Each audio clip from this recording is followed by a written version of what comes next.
రాష్ట్ర వ్యాప్తంగా నిర్వహిస్తున్న మెగా పేరెంట్ టీచర్స్ సమావేశాలకు విశేష స్పందన లభిస్తుంది.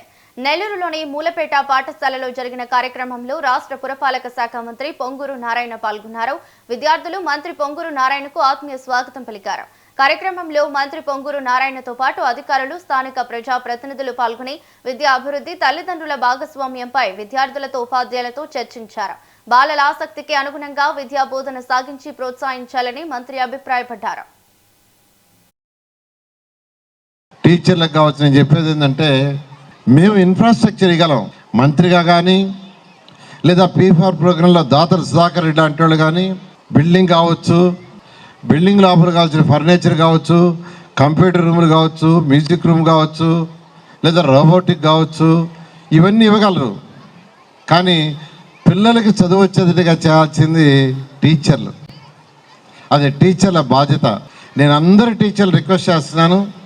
ఈరోజు గౌరవనైన విద్యాశాఖ మంత్రి యువ నాయకుడు లోకేష్ గారు ప్రతి విద్యార్థి, రాష్ట్రంలో ప్రతి విద్యార్థి బాగా చదవాలి, ఉన్నత స్థితికి పోవాలి, వాళ్ళకి అన్ని ఫెసిలిటీస్ కలిగించాలని వారు ఎంతో వారికి ఉన్న అనుభవం మొత్తంతో ఈరోజు ముందు తీసుకుపోతున్నారు.